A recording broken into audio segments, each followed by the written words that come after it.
Music by Chandan Singh। कहिए से मांगा ही आई होठा लाली नहीं दो है हमारा की। कहिए से मांगा ही आई होठा लाली नहीं दो है हमारा की।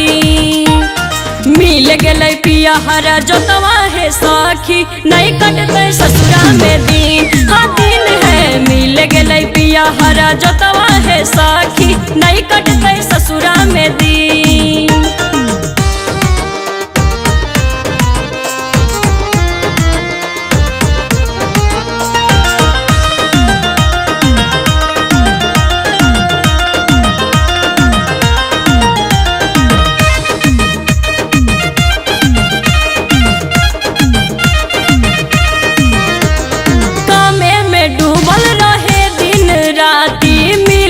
सखी है पियावा देहाती ए सखी बहुत परेशानी है।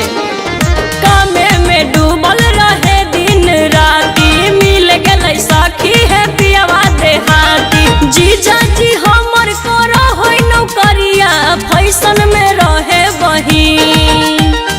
जीजा जी हमर करो होई नौकरिया फैशन में रहे वही। मिल गए पिया हरा जोतवा है सखी नहीं कटते ससुरा में दिन। हाँ दिन है मिल गए पिया हरा जोतवा है सखी नहीं कटते ससुरा में दिन। नहीं कटते ससुरा में दिन।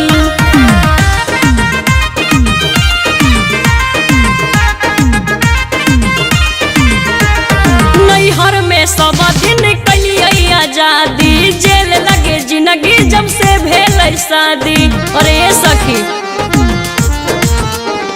नैहर में सब दिन कलिए आजादी जेल लगे जिंदगी जब से भेल शादी। अमन बेला आयुषवा घर जीना जीवन भेले मुसकी। अमन बेला आयुषवा घर जीना जीवन भेले मुसकी। मिल गए पिया हरा जोतवा है सखी नहीं कटते ससुरा में दिन। हाँ दिन है मिल गए पिया हरा जोतवा है सखी नहीं कटते ससुरा में दिन। कहिए से मांगा ही आई होठा लाली नहीं दो है हमारा की। कहिए से मांगा ही आई होठा लाली नहीं दो है हमारा की। मिल गए पिया हरा जोतवा है सखी नहीं कटते ससुरा में दिन। हाँ दिन है मिल गए पिया हरा जोतवा है सखी नहीं